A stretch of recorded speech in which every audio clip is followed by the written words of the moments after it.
Y Eso tenía es, una eso pregunta es. de alumno. Ahí está. Ahí estamos grabando. Perfecto, Profe, ¿Verdad? ¿Les salió a ustedes? sí, ya salió. ¿Les salió que está grabando? ¿Les perfecto, salió a ustedes? Sí. perfecto. Bueno, yo sí les pido acá antes que todo que cuando termine la clase y yo pare de grabar, eso me expliquen cómo es porque no lo voy a saber hacer. Desde que dónde se guarda y eso, para que no metamos la pata. Bueno, larguemos entonces. Profe, Sí, te voy a hacer una pregunta de un alumno de acá del chat. Dice Mario Leguizamón, ¿en qué modalidad sí, será el examen final? no sé. No sé, no les quiero decir nada que no es seguro. Estamos evaluando diferentes posibilidades, también teniendo en cuenta la cantidad de alumnos y alumnas que estén en condiciones de rendir. También eso va a depender, la modalidad del examen. Seguramente para la próxima clase ya vamos a tener un panorama más claro, entonces ahí sí vamos a hablar del temita, ¿sí? Pero no sé bien ahora también cómo van a ser los lineamientos que nos van a dar desde coordinación y demás, ¿sí? Entonces tenemos que evaluar esas cuestiones también. No les puedo dar una respuesta ahora, ¿sí? Pero obviamente lo Bueno, vamos a plantear con tiempo, informar con tiempo para que se puedan preparar para el examen, ¿sí? Igual que la fecha, todo eso. Hoy lo que vamos a ver es la unidad 7, ¿sí? Que alude a principios y derechos, ¿sí? Que ustedes tienen ahí en el cronograma. Yo voy a intentar, esperemos que salga, porque hoy no estaría siendo el Día de la Tecnología, pero vamos a intentar compartir un pequeño power.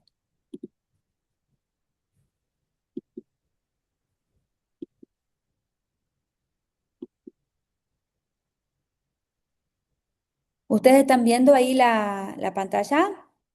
Sí, se ve. sí, ¿Se se ve el ve. Debería power? maximizar Bueno, la imagen, porque se ve toda la pantalla.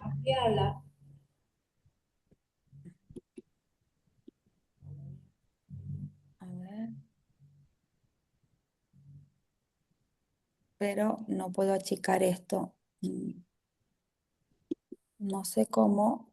Ahí abajo a la derecha, en el recuadro, Sí, es que cuando pongo, acá, es. ese era, estaba confundiendo. Bueno, ven bien entonces, hay unidad 7, principios y derechos, ¿verdad?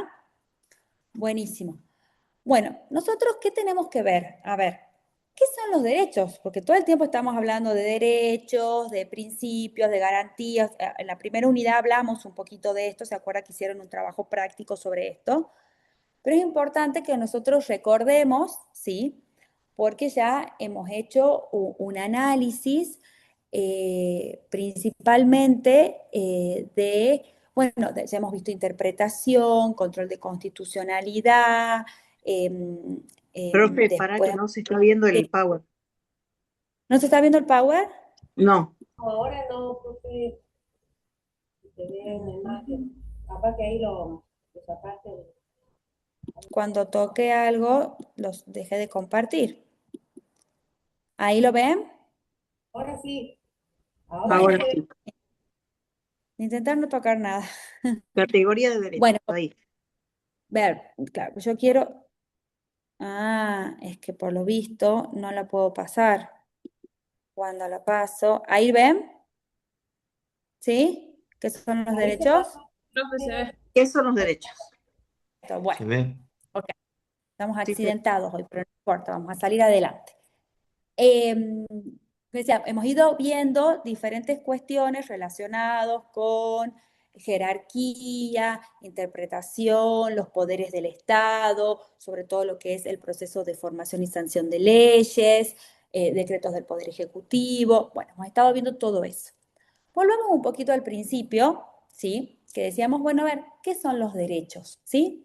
Y los derechos son estos atributos o facultades que tienen los seres humanos, ¿sí? Y que nosotros vamos a ver que en el proceso de constitucionalización esos derechos se van a ver normativizados, ¿sí? Obviamente hay un montón de teorías de lo que son estos derechos inherentes al ser humano y un montón de cuestiones que no vamos a profundizar mucho en este momento, sino que vamos a ver lo que es este proceso de normativización, ¿verdad? Cuando estos derechos son receptados por el derecho, ¿sí? Positivo y aglomerados, en definitiva, en un único cuerpo que va a ser una constitución, como es en nuestro sistema. Ustedes ya saben que hay sistemas que son diferentes.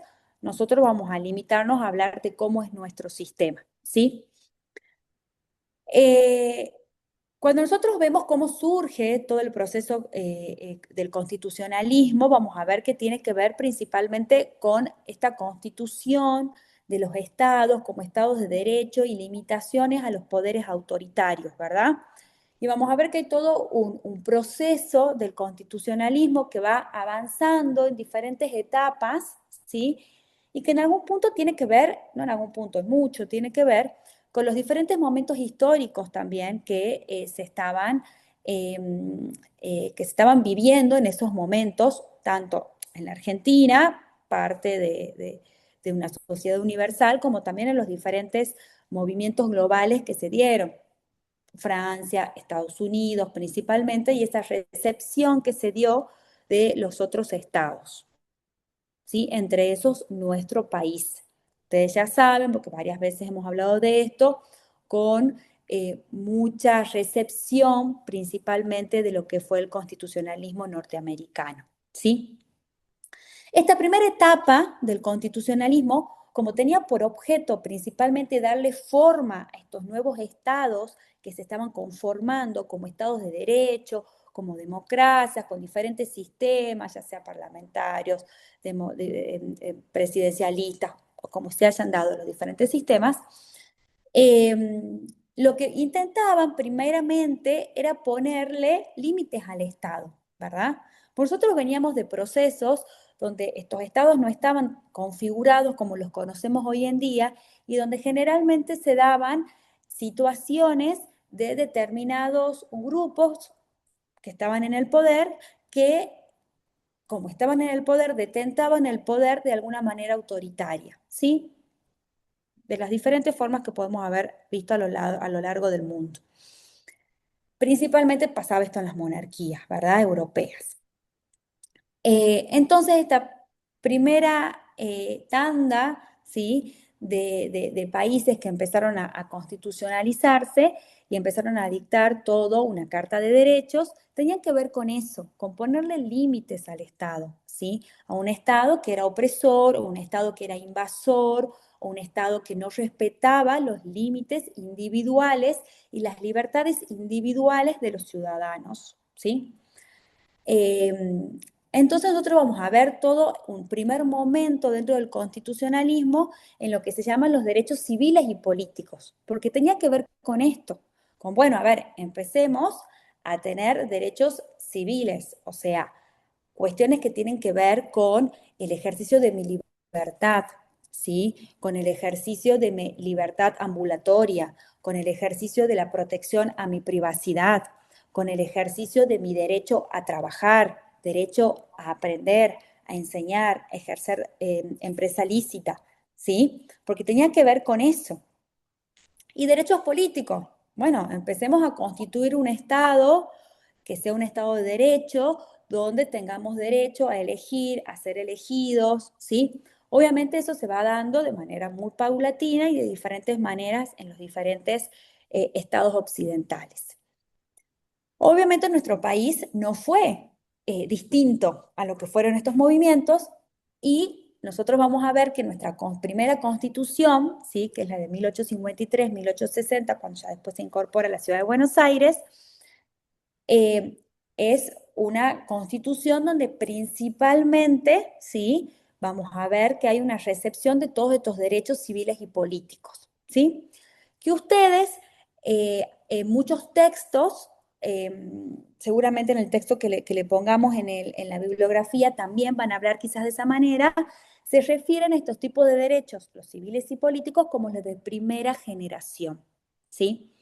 Hay muchos autores que critican esta denominación. Esta es una denominación teórica, doctrinaria, ¿sí? Como les digo, tiene que ver con esta evolución histórica dentro del constitucionalismo, pero sí, más allá que yo quizás la utilizo porque a veces nos sirve como para entender determinadas categorías de derechos, pero quiero que les quede muy claro que nosotros hablemos de derechos de primera, segunda, tercera generación, no significa que son derechos que están unos por encima del otro, ni que un derecho al ser de primera generación es más importante. Ya vamos a ver cómo juegan, ¿sí?, los diferentes derechos cuando quizás están en pugna, ¿sí? Pero no significa que la libertad va a ser más importante que quizás el derecho a la salud en algunas situaciones, ¿sí? Son, como les digo, es una construcción también doctrinaria que tiene que ver con la evolución, ¿sí?, del derecho constitucional, pero no significa que los derechos no hayan existido antes, ¿sí? Porque quizás el derecho existía, el derecho a la salud existía, existe, pero bueno, no estaba constitucionalizado de manera formal. Pero, por ejemplo, nuestro sistema tranquilamente puede haber estado hay derechos que pueden estar, ya vamos a ver, en lo que son los derechos no enumerados del artículo 33, ¿sí? Entonces, más allá que nos refiramos de esta manera, ustedes lean eso, tengan en cuenta que es una categorización, pero no significa que unos sean más importantes, ni porque sean de primera y los otros son de segunda, entonces son de segunda categoría. No es en esos términos, ¿sí? Avanza el mundo, avanza la sociedad, avanzan los problemas de la sociedad, o no es que avanzan los problemas, sino que se empiezan a captar algunas situaciones y empiezan a aparecer los que se van a denominar los derechos económicos, sociales y culturales, ¿sí? Obviamente, ya teníamos garantizado nuestra libertad, la inviolabilidad de nuestra propiedad, nuestro debido proceso, nuestra libertad ambulatoria, que eran nuestros derechos civiles y políticos. Vamos un poquito más adelante y empezamos, ¿sí?, a conquistar, como les digo, no significa que no existían, sino que, bueno, normativamente los vamos a captar, los derechos económicos, sociales y culturales, que son estos donde va a avanzarse y donde ya no solamente se lo va a ver al individuo individualmente, valga la redundancia, frente a un Estado que simplemente le vamos a decir al Estado, vos no te entrometas, vos no obstaculices esto, porque los políticos y sociales teóricamente en primer lugar tienen como un Estado que no tiene que hacer, ¿verdad? No tiene que molestar. Ya vamos a ver que igualmente hay situaciones donde no es tan así, no es tan tajante, pero así es en la teoría, por lo menos en el principio. Y después van a venir estos DESC, que se llaman, ustedes van a leer estas siglas seguramente muchas veces, los derechos económicos, sociales y culturales, donde acá ya se lo empieza a ver al hombre en sus derechos más sociales, ¿sí? Más sociales y culturales, en un escaloncito más, ¿sí? Y donde estos derechos, ¿sí?, van a exigirle al Estado ya otro tipo de actividad. No es solamente un mirar y no entorpecer, sino un accionar, ¿sí?, en búsqueda de satisfacer estos derechos, ¿sí? Y acá tengo salud, tengo vivienda digna, tengo también educación, bueno, todo lo que tiene que ver en la protección de la familia, de la comunidad, van a tener que ver con estos DESC, ¿sí? Sigue avanzando el mundo, ya está también pasada la Segunda Guerra Mundial, esto también aparece todo en lo que son las etapas del Estado social, ¿verdad? Aparecen los DESC. Y después nosotros nos vamos a encontrar ya con una tercera etapa, que es lo que se llama de los derechos colectivos, ¿sí? Donde también ya empiezan a verse también determinados ya grupos, ¿sí? La protección se da a determinados grupos más grandes, comunidades de personas que tienen intereses comunes, ¿sí? Y ahí vamos a ver los derechos colectivos a lo que hacen derecho al consumidor, también el derecho al medio ambiente, que aparece como un bien a proteger, ¿sí? Sobre todo después de las Segundas Guerras Mundiales y con todo la preocupación y la aparición de organismos internacionales, que eso también pasa con los DESC, ¿sí?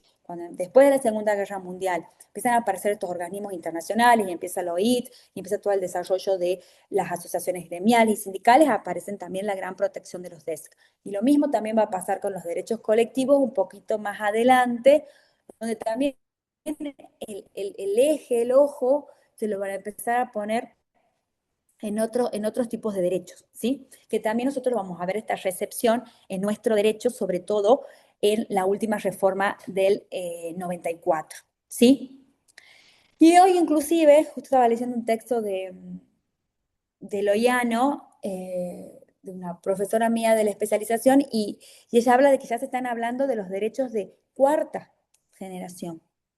Estos derechos de cuarta generación ya hacen a la comunidad entera, global, y hacen al derecho a la paz, el derecho al desarrollo que nosotros en nuestra Constitución, con la reforma del 94, incorporamos. También profundizamos el tema del desarrollo y del desarrollo sostenible, ¿sí? También dentro de lo que es la protección al ambiente. Entonces también son cosas interesantes porque esto es algo que es dinámico, no significa que esté cerrado. Inclusive hoy en día se habla dentro de lo que es el listado de los derechos humanos, por ejemplo, que nosotros vamos a tener que tener en cuenta no solo lo que dice el articulado propio de la Constitución, sino como ustedes ya saben, en lo que es el bloque federal constitucional con los instrumentos internacionales de derechos humanos, principalmente el 75, inciso 22, y los que se incorporaron con posterioridad, también los instrumentos internacionales de derechos humanos, ¿sí? Porque nosotros en realidad todos estos derechos que nosotros tenemos en lo que es el listado normativo de nuestra Constitución propia, todo se ha visto profundizado con los diferentes instrumentos internacionales, ¿sí? Y hoy en día, por ejemplo, en el ámbito de derechos humanos, inclusive se está hablando del derecho al acceso a Internet. Así como podemos hablar de que hay un derecho humano de acceso al agua, ¿sí? Decimos, bueno, también hay, y yo me acuerdo que la primera vez que lo escuché hace muchos años me parecía como mucho. Y hoy en día, cuando nosotros vemos que el acceso a Internet en realidad es el medio para acceder a un montón de otros derechos, y ahí dicen, quizás no era tan loco pensar que acceder a Internet, acceder a determinados medios tecnológicos, en realidad esté tan lejos de ser un derecho humano. Porque, por ejemplo, hoy en día quizás hasta acceder a la educación es por intermedio de Internet. Inclusive, si uno se pone a ver el acceder, por ejemplo, a un turno para el ANSES, acceder a un certificado básico de algún organismo público, todo uno lo hace por intermedio ya de medios electrónicos. La imposibilidad de acceder a ese medio, la falta de conocimiento sobre cómo acceder a ello, en realidad puede llevarnos a la vulneración de derechos. Entonces, les doy este ejemplo para que ustedes vean que esto es sumamente dinámico y que hay cosas que todo el tiempo se están viendo y que, bueno, seguramente con el tiempo, quizás hace unos años hablar de un derecho colectivo como el derecho al acceso a un ambiente sano, y era como medio raro. Hoy en día es algo totalmente natural, ¿sí? Bueno, esto es lo que yo quería que vayamos viendo. Esto, categorías de derecho, esto quería que les quede claro, que aunque hablemos de primera, segunda, tercera, cuarta, todos los derechos son importantes, tienen que ver con estos momentos históricos sobre todo y las recepciones que se van dando. ¿Qué es lo que pasa? Yo les digo, esto de categorías es una cuestión dogmativa. Ustedes, a ver, alguno que levante la mano y me diga, ¿ustedes piensan que hay derechos que son más importantes que otros? ¿Hay algún derecho que es más supremo que otro o no? ¿Qué creen ustedes? Acá me ponen sí, derecho a la vida. A ver, Roque Salazar, ¿qué pensás? Que levantaste la mano. Yo justo también iba a poner el mismo, todos aquellos que son naturales o los que consideramos naturales, lo que se consideraba en Bien, algún momento derechos naturales, el de la vida, después todo lo que tiene que ver con la naturaleza humana. bien, bien, bien, bien. A ver, acá Natalia Valeria, ¿qué opina? En realidad, sí, el derecho a la Ay, vida. no te escucho, Natalia. No sé si soy yo. A ver, ahí está. No sé si está. No, se escucha Mm, bajito. Ay, sí, se escucha muy bajito. No logro escucharte. No, bueno, a ver, si no, Marcelo, que también levantó la mano. Si no, escribí, Natalia, en el chat y ahí te leemos. Profe, ¿por qué no el derecho a la eutanasia, por ejemplo, si acá en el país no se implementa? O sea, ¿no sería importante también? Bueno, son cuestiones para pensar. Ya vamos a Ujú. hablar un poquito de esto como para que todos piensen, ¿sí? Profe, Obviamente, a veces algunos son temas muy difíciles y muy controversiales, ¿no? Pero bueno, el derecho es así. Son temas difíciles. Decime, Sebastián. Y, bueno, coincido con mis compañeros, creo que el derecho más importante es el derecho a la vida, porque si no tenemos ese derecho, tampoco podemos ejercer los otros derechos también que tenemos. Bien, bueno. Yo les dejo una pregunta nomás para que después avancemos. Ustedes me dicen que el derecho a la vida es el más importante. Bien. Eh, ¿Qué es lo que pasa, por ejemplo, con la legítima defensa? Ustedes que son casi todos eh, formados en fuerzas de seguridad, por ejemplo, o cuando ustedes tienen la posibilidad de disparar o de limitar quizás a la a otra persona en alguna situación de peligro, por ejemplo, en flagrancia. Ahí la vida, ¿qué vida es más importante? Bueno, hay cosas que tenemos que pensar, ¿sí? Porque a veces en la teoría tenemos que pensar qué es lo que nos va a ir planteando las diferentes casuísticas. Decime, María José, ¿querías decir algo? Ah, sí, no, sí, no quería interrumpir, No, no, pero está claro, bien. ahí habría dos derechos en pugna, ¿no? Porque no hay ninguna vida que sea más importante que otra. Y de Bueno, ahí esa causal esa justificación, digamos, que da la norma penal. bien, Después bueno, eso podrían es lo que ser quiero. los derechos. Ah, perdón. No, sí, eso es lo que quiero que pensemos, ¿sí? Quiero que ustedes piensen, obviamente con esta clase, darles un disparador de algunas cuestiones. Obviamente hay cuestiones que a veces son muy íntimas, ¿no? Y que tiene que ver con el derecho a la intimidad, a la libertad de expresión, de conciencia, de culto, ¿sí? Que ya vamos a ver, que están dentro de las libertades, son derechos protegidos por nuestra Constitución. Y que en realidad nosotros vamos a ver hasta dónde puede llegar el Estado y a dónde están los límites al Estado, ¿sí?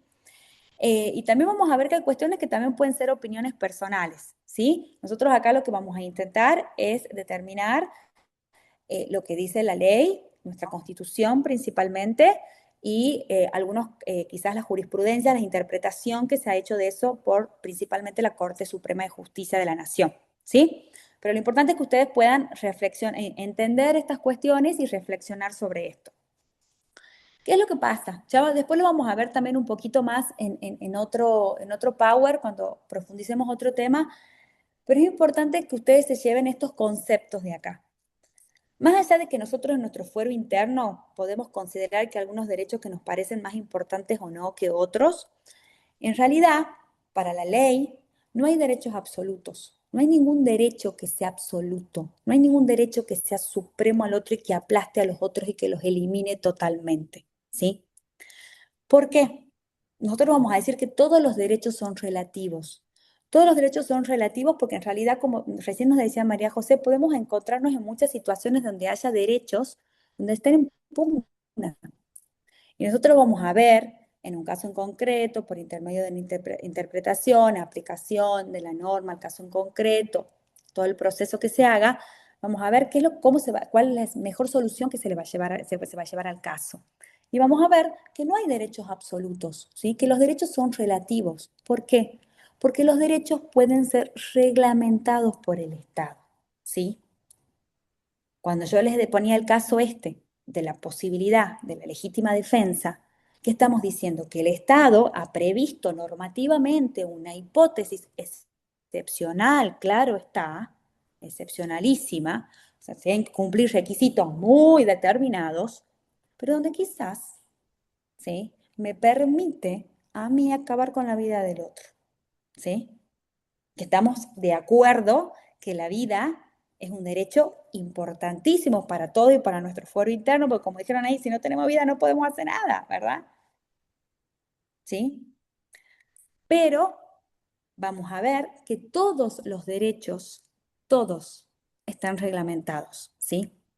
Y esto nosotros no lo digo yo, lo dice la Constitución, ¿sí? No es porque a mí me parezca, ¿ok? Nosotros principalmente vamos a ver que está la reglamentación de los derechos, ¿sí? Cuando nosotros vayamos, inclusive, al artículo 14 de la Constitución, ¿sí? Estamos con la clase medio corta y muchos temas, así que voy a ir yo leyendo los artículos, pero ustedes anoten y si lo tienen a mano, vayan viendo la lectura, porque es muy importante. Uno cuando los va leyendo los artículos va entendiendo un montón de cosas. Veamos. Artículo 14, ¿sí? Todos los habitantes de la nación gozan de los siguientes derechos, ¿sí? Y vean esto, marquen esto. Conforme a las leyes que reglamenten su ejercicio. Conforme las leyes que reglamenten su ejercicio. Y esas palabritas no es algo menor, ¿sí? Porque ahí nosotros vamos a decir, ¿por qué ningún derecho es absoluto? Y son relativos por esto, ¿sí? Principalmente, ¿ok? Además, vamos a mirar el artículo 28, ¿sí? De la Constitución. ¿Qué dice el artículo 28? Que también lo habíamos visto cuando habíamos hablado de supremacía constitucional. Un artículo muy importante. Cortito, pero importantísimo. ¿Qué dice? Los principios, garantías y derechos, que es lo que estamos viendo ahora, reconocidos en los artículos anteriores, tenemos todos los artículos anteriores que hablan todos los derechos, no podrán ser alterados por las leyes que reglamentan su ejercicio. Este artículo nos está diciendo dos cosas importantes.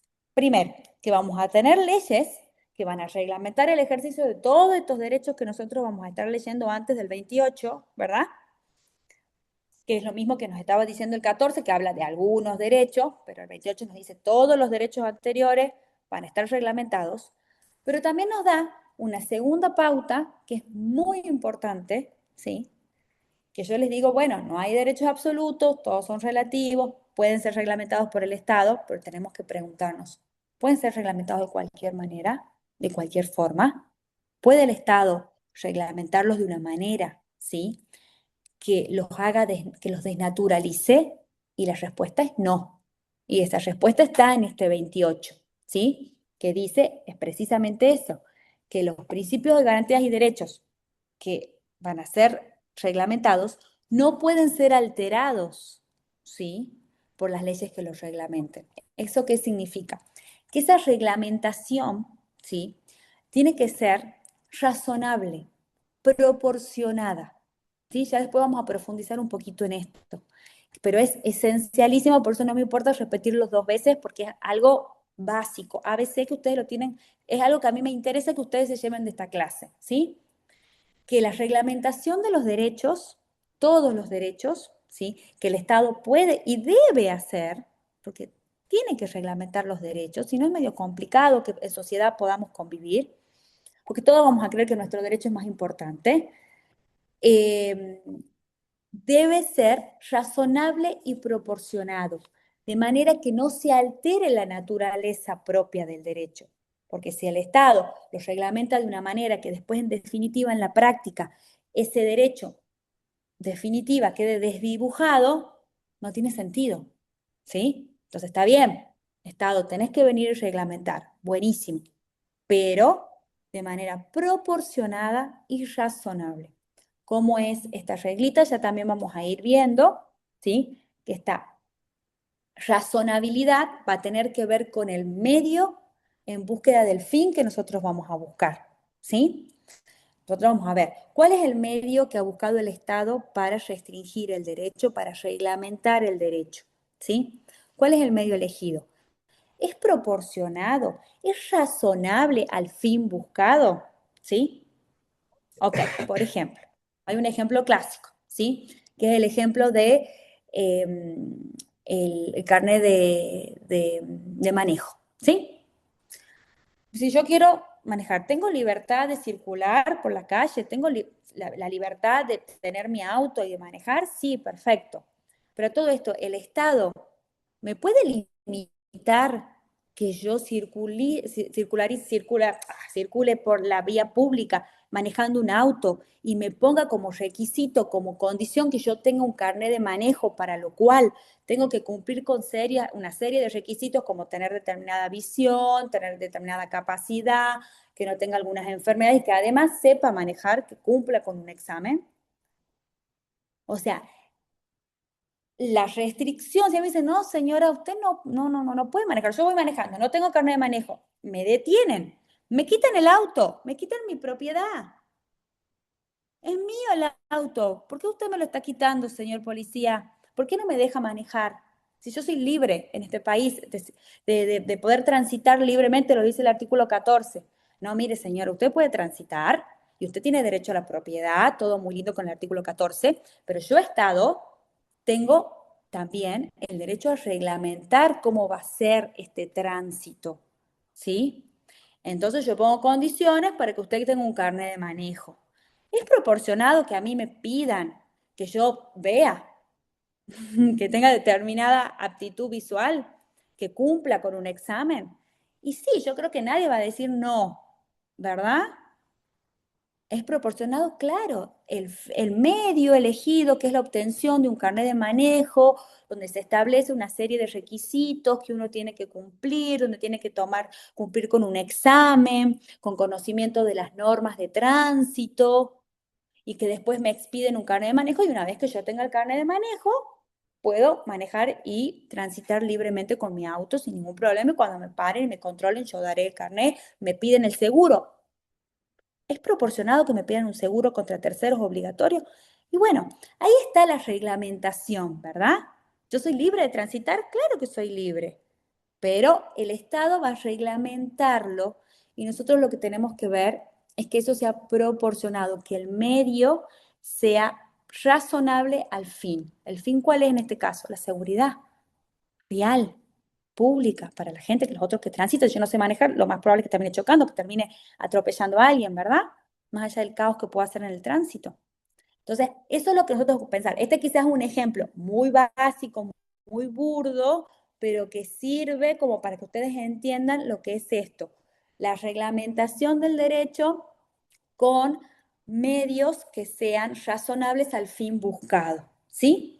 Y eso se aplica, esa reglita, en principio, que es la reglita básica, se va a empezar a aplicar para todo, y después también inclusive lo vamos a ver en igualdad, ¿sí?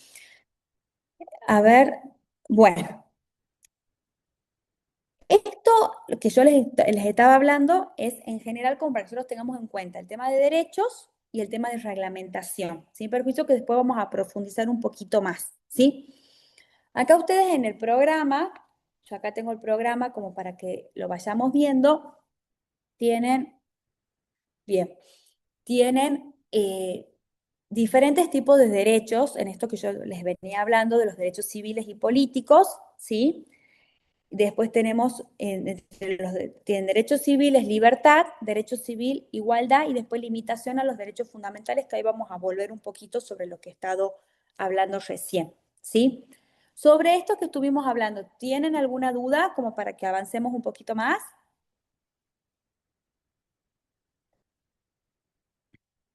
Decime, María José. Disculpa, no sé si después volvés, profe, pero habría como, sería indistinto, o sea, sería usado de manera indistinta el término proporcionalidad y razonabilidad. Sí, en Eso no, realidad la razonabilidad va a tener que ver principalmente, ¿sí? Los dos términos vos los vas a ver y los vas a tener que aplicar en el caso en concreto, ¿sí? La proporcionalidad, sí, vos lo vas a tener que ver con la intensidad entre la restricción y el fin, ¿sí? También, ¿sí? Y la razonabilidad, sí, también lo podés utilizar, sí, de manera indistinta o no, porque la razonabilidad es que vos vas a hacer un contraste, ¿sí? ¿Sí? También con otros medios, porque también siempre cuando nosotros hablemos de restricciones a derechos, ya vamos a ver que nosotros también tenemos que evaluar si el medio elegido, ¿sí? Es el menos lesivo, ¿sí? Y también en la proporcionalidad vos vas a tener que evaluar si cuando yo restrinja el derecho, que estoy restringiendo, ¿sí? A vos te parece que es proporcionado la restricción a la afectación que finalmente voy a estar haciendo. Por ejemplo, a ver si me hago entender. Cuando nosotros hablamos de la limitación, ¿sí? A transitar con un automóvil, ¿sí? Yo voy a decir, ¿es razonable establecer requisitos para transitar en un automóvil porque necesito resguardar la seguridad pública? ¿Es razonable? Sí, es razonable. Ahora, entonces, en general es razonable, sí es razonable. A ver, cuando yo veo cuál es el medio que elegí, ¿sí? ¿Qué es? ¿Qué voy a evaluar? Si tenés visión, si tenés aptitud, sabes manejar, que pases un examen psicológico también, que estés en condiciones psicológicas de pasar. A ver, todo eso, ¿sí? Es proporcionado a lo que yo después voy a otorgar o no, porque pensemos que no te voy a otorgar el carnet de manejo, ¿sí? ¿Es o no es? Entonces, en cada caso en concreto, vamos a tener que evaluar, ¿sí? Cada situación y sobre todo teniendo en cuenta y pensando en general, ¿es razonable restringirlo? Y después, cuando nosotros evaluemos cada uno de los ítems, vamos a preguntarnos, ¿es proporcional esto entre que yo te impida a vos acceder al carnet de manejo? ¿Es proporcional que yo restrinja tu derecho porque necesito garantizar la seguridad pública? Y sí, la verdad que si vos no manejás, lo siento por vos, fíjate cómo hacés, anda en colectivo, en taxi, en Uber, pero a mí me es sumamente proporcionar, limitar tu derecho comparado con la seguridad vial. ¿Sí? ¿Estamos? ¿Se entiende? A veces quizás puede ser... No, sí se entiende, sí se entiende. Bueno, En perfecto. principio podrían ser usados también, vos lo dijiste, profe, de manera indistinta en algún Sí, punto, también pero se lo sí, puede usar como de que lo manera acabas de explicar, indistinta. ya lo sé. Pero a mí me parece que está bueno analizar en general y también fijarse bien en detalle cada uno. Obviamente ese quizás es un análisis que yo hago, ¿no? Cuando voy a ver un caso en concreto, me gusta en general decir, a ver, bueno, esto está bueno que tenga su reglamentación, su restricción, sí. Es razonable que se restrinja y sí. Bueno, a ver, veamos. La proporcionalidad, el peso entre cuando yo vaya a limitar y lo que estoy estableciendo como requisitos, ¿sí? Porque quizás hay algunos casos donde a veces los límites son más finitos, ¿sí? Y a veces algunas situaciones no son tan claras.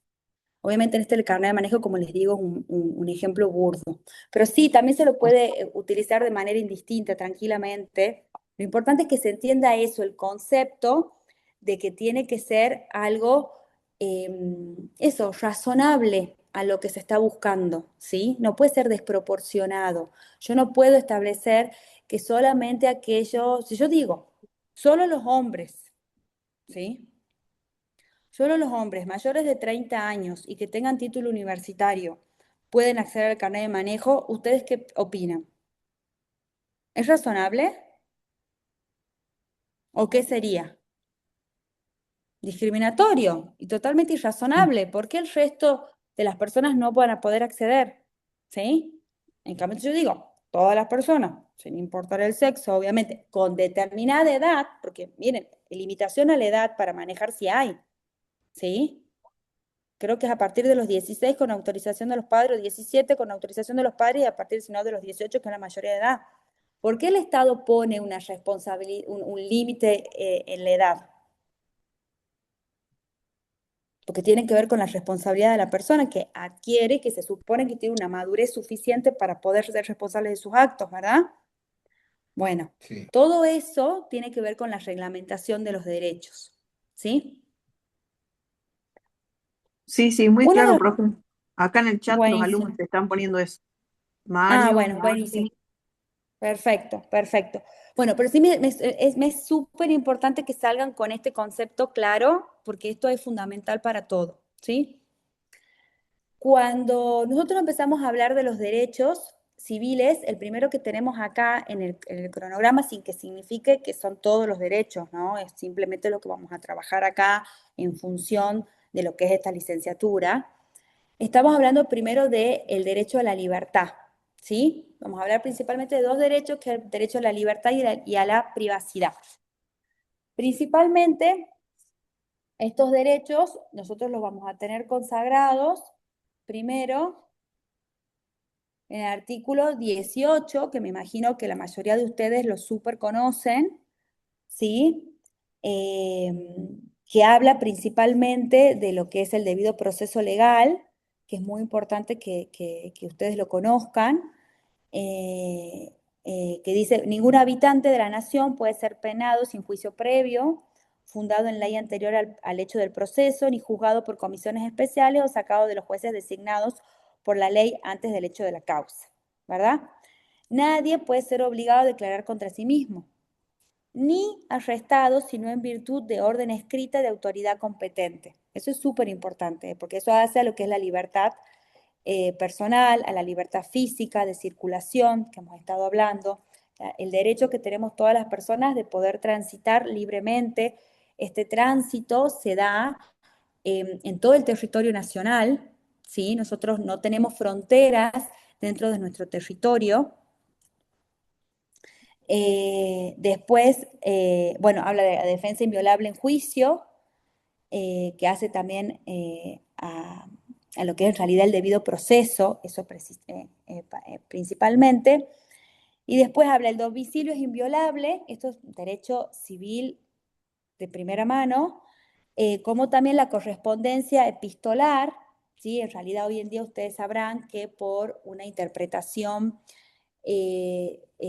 ya armónica de lo que es la letra de la Constitución, obviamente la correspondencia no solo es la epistolar, o sea, no solo las cartas, sino todo tipo de correspondencia, los mails, los WhatsApp y todo ese tipo de correspondencia, y los papeles privados, ¿sí? Y una ley determinará en qué casos y con qué justificativos podrá procederse a su allanamiento y ocupación, ¿sí? Y esto es lo importante que nosotros tenemos que tener en cuenta acá. Ustedes van a ver que estas libertades, ¿sí? La libertad personal, física, el derecho que nosotros tenemos a nuestra propiedad, a que nadie nos invada nuestra propiedad, que hace el derecho a la privacidad, ¿sí? Consagrados principalmente en el artículo 18 y después también en el 19, que está la privacidad, son derechos muy importantes, porque ustedes así como recién me decían, bueno, si no tengo vida, no tengo nada. Bueno, si no tengo libertad personal, libertad física, y medio difícil también, ¿verdad? Poder acceder a un montón de derechos, ¿sí? Son derechos muy importantes, pero ¿son absolutos? No, ¿sí? No son absolutos, porque acá la propia letra de la ley, del artículo 18 de la Constitución Nacional, nos está diciendo que hay excepciones. Obviamente, me pueden arrestar, pueden limitar mi libertad física, ¿sí? Con orden de juez competente, ¿sí? Pueden allanarme la casa, claro que me pueden allanar mi casa. Pueden inclusive interceptar mi teléfono, ¿sí? Pero ¿cómo? Con una orden judicial para ello, y acá lo que dice que tiene que haber una ley, ¿sí? Que determine qué casos y qué justificaciones va a haber para cada caso. Porque obviamente estamos ante derechos que son sumamente sensibles, ¿sí? Y las limitaciones a la libertad física, las limitaciones o la invasión a lo que es la privacidad, en lo que es el allanamiento de la morada o la intercepción de las comunicaciones, son cuestiones que son sumamente sensibles y donde obviamente estas limitaciones, ¿sí? O las intromisiones por parte del Estado, hablemos del Estado del juez, ¿sí? Como parte del Estado, estas intromisiones van a ser excepcionales y tienen que estar sumamente justificadas, ¿sí? Porque como yo les decía, cuando nosotros hablamos de esta primera etapa constitucional, que hablamos de estos derechos civiles y políticos de primera generación, donde hablábamos principalmente que el Estado no tenía que entrometerse, alude a esto principalmente, al que el Estado no puede invadir esos fueros salvo una justificación fuerte. Que existen casos, claro que sí, y hay un montón, pero es importante que nosotros tengamos en cuenta que invadir de esas libertades siempre va a ser excepcional y tiene que estar previsto normativamente, ¿sí? Y en los casos donde se determine que tiene que haber una autorización judicial, ¿sí? Como todos sabemos, para detener a una persona, salvo fragancia, que obviamente tiene que ser puesta a disposición del juez en un término cortito conforme lo determina la ley. La intercepción, por ejemplo, de las comunicaciones es una medida excepcional porque obviamente significa una afectación súper fuerte a lo que es la privacidad de las personas. Hay, por ejemplo, algunos derechos que en algún punto cuando yo les diga, miren, todos los derechos pueden ser reglamentados, nada es absoluto. Y me dicen, bueno, ¿qué pasa con la comunicación entre una persona y su abogado o abogada, por ejemplo? ¿La puedo reglamentar? ¿La puedo escuchar, esa No, conversación? porque hace el derecho a la defensa, derecho que está consagrado Bien, justamente, y hace lo que es el debido proceso legal. bien. Entonces, ¿es absoluto?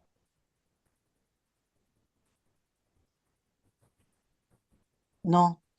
No, ¿Qué todos los opinan derechos ustedes? son susceptibles de ser reglamentados, depende cada caso en concreto y en específico. Bueno, Porque si se intercepta, se hace las escuchas, por más de que tenga una conversación, al estar autorizada esa escucha del teléfono, no entra dentro de la protección legal. ¿mm? ¿Hasta dónde sí, hasta dónde no? Y eso lo tiene que determinar el juez en la orden que firme, por cuánto Bien. tiempo, qué Es un teléfono.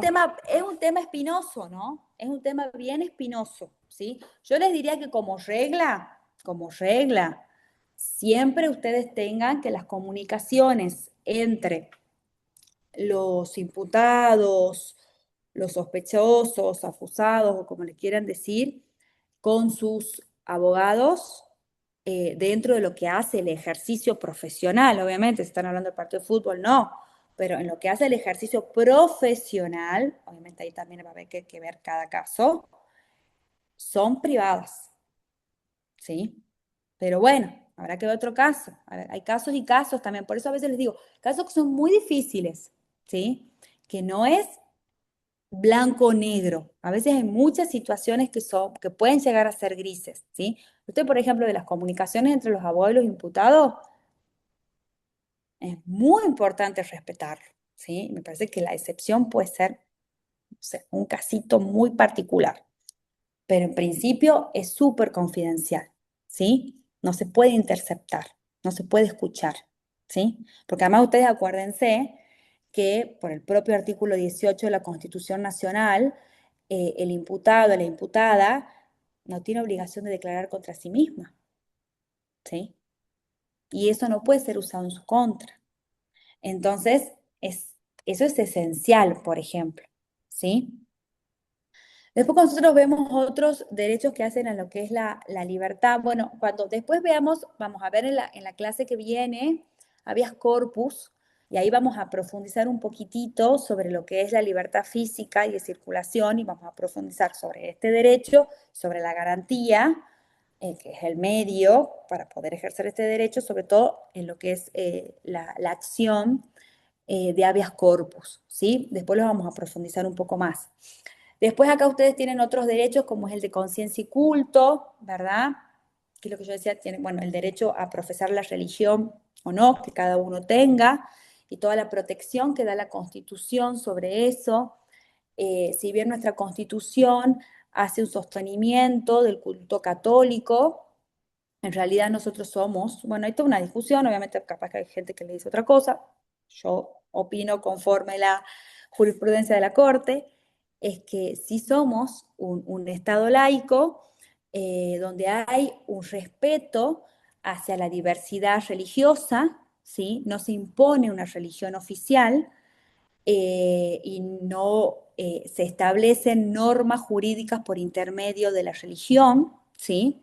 Como puede pasar en algunos países de Oriente, por ejemplo, sin perjuicio del artículo 2 de la Constitución, que habla del sostenimiento del culto católico, que obviamente hay un montón de teorías de por qué se puso ese artículo ahí, y tiene que ver principalmente con una cuestión histórica, cuando se estaba redactando la Constitución, de algunas partes integrantes de aquellos que estaban redactando, que sí eran muy católicos y consideraban muy importante esto, pero así también había otro grupo, por ejemplo Alberdi, que ustedes sabrán, que nuestra Constitución en gran medida se basó en lo que él redactó, en lo que se llama las bases, y por ejemplo Alberdi era un ferviente defensor de la libertad religiosa, porque principalmente Alberdi, él estaba muy interesado en lo que era la inmigración, ¿sí? Para poder poblar este país, ¿sí? Él era más que la inmigración europea de Italia y España, él no era muy fan de eso, él le gustaba mucho la inmigración inglesa, estadounidense. Y ustedes sabrán que en esos países son protestantes.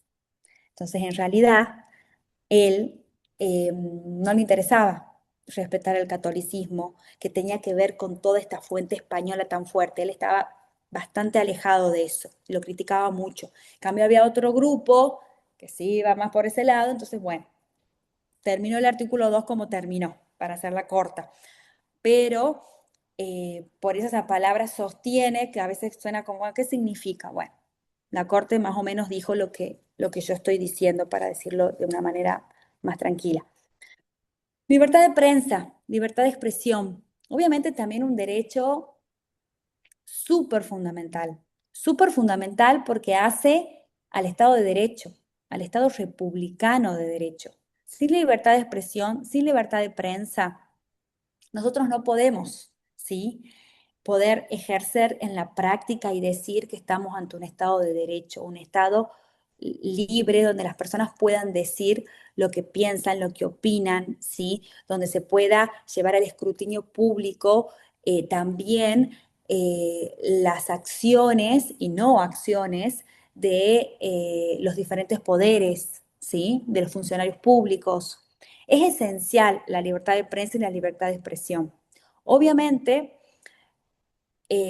yo les he dicho y les vuelvo a repetir, no hay derechos absolutos, todos los derechos pueden ser reglamentados, así como les estaba hablando de algunos derechos que a veces son como más sensibles, más allá de todo esto que yo les venía diciendo. Pueden decir, bueno, doctora, pues nos ha dicho una cosa y después hay un montón de excepciones. Bueno, sí, pero la regla es esa. Vamos a ir viendo la situación y vamos a ver, por qué les digo que a veces las cosas no son blanco y negro. La Corte misma ha dicho que el derecho de la libertad de prensa, de libertad de expresión, no es un derecho absoluto, porque ya hemos dicho que todos los derechos pueden ser reglamentados, pero es un derecho preferente, ¿sí? O sea que sí lo pone como poquito más arriba, ¿sí? Poquitito. ¿Por qué? Por esto mismo que yo les decía, porque hace al Estado de Derecho, hace al respeto a la forma republicana de derecho, artículo 1, Constitución Nacional, que la tenemos que tener de memoria, ¿sí? Entonces, nosotros vamos a ver un montón de situaciones, un montón de circunstancias, decir, no, bueno, pero en tal caso es re injusto que pase esto, este ha venido y ha dicho cualquier cosa, este ha mentido, bueno, sí, hay un montón de circunstancias, situaciones, hay un montón de doctrinas, no voy a profundizar porque ese es un tema muy específico. Vamos a tener la doctrina de la real malicia, Campillay, un montón de cosas. Si a alguno le interesa el tema, nos pide, le mandamos material específico. Donde nosotros vamos a ver que en realidad la libertad de expresión es esencial, como les decía, para el derecho, para lo que es el sistema republicano de derecho.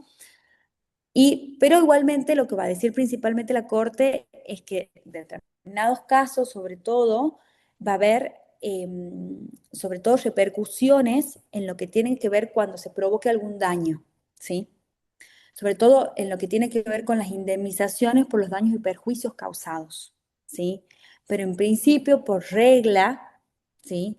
No puede haber una restricción a la libertad de prensa. Después veremos en cada caso, ¿verdad? Si de verdad la persona que emitió esa información sabía, sobre todo el caso cuando no sea información verídica, si sabía que no era verdad, si se aplica la teoría de la real malicia.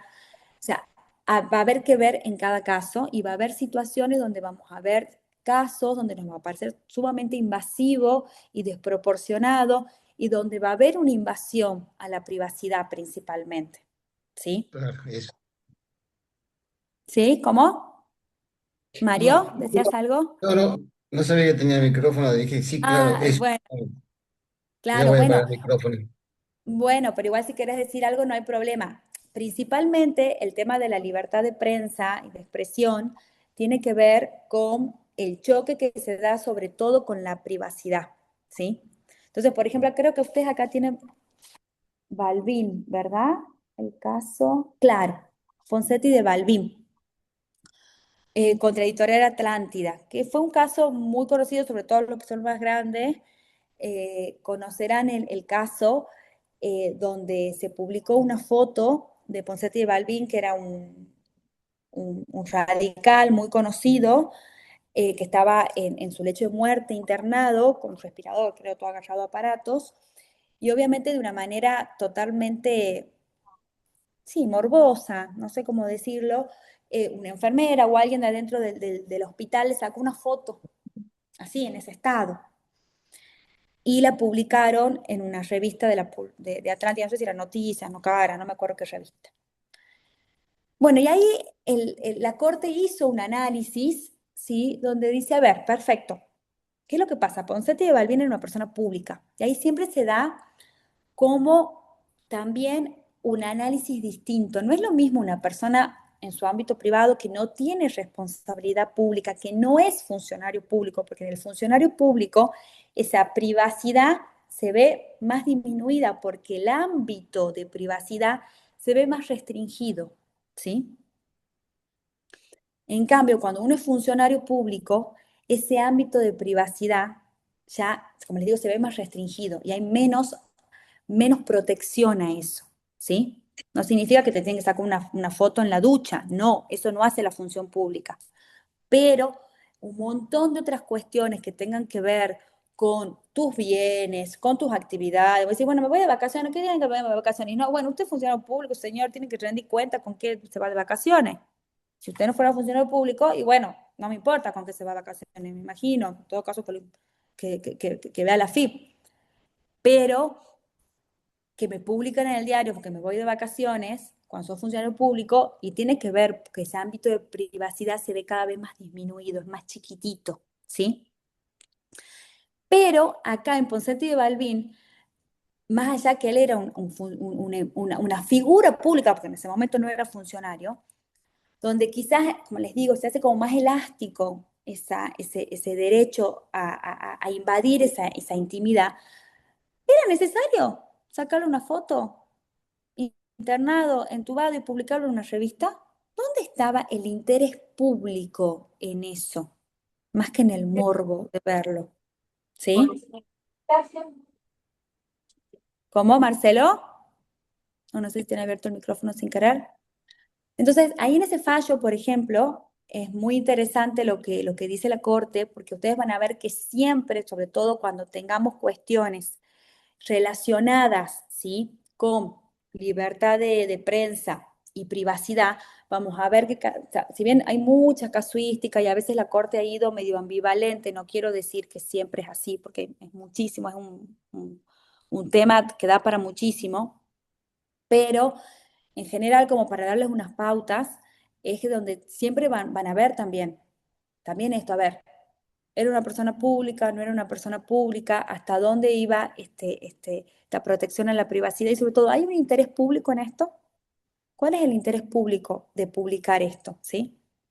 Y después obviamente están estas otras teorías, como yo les digo, de si era veraz o no, real malicia, y donde en todo caso donde la Corte va a establecer, decir, bueno, a ver, como la libertad de prensa es un derecho preferente en nuestro sistema, porque es básico para el sistema democrático, y nosotros no podemos permitir la censura previa, bueno, si se produce un daño, obviamente como regla básica del derecho, si se produce un daño hay que repararlo. Vaya y pague daños y perjuicios, ¿sí? Al periodista. Sí, Mario.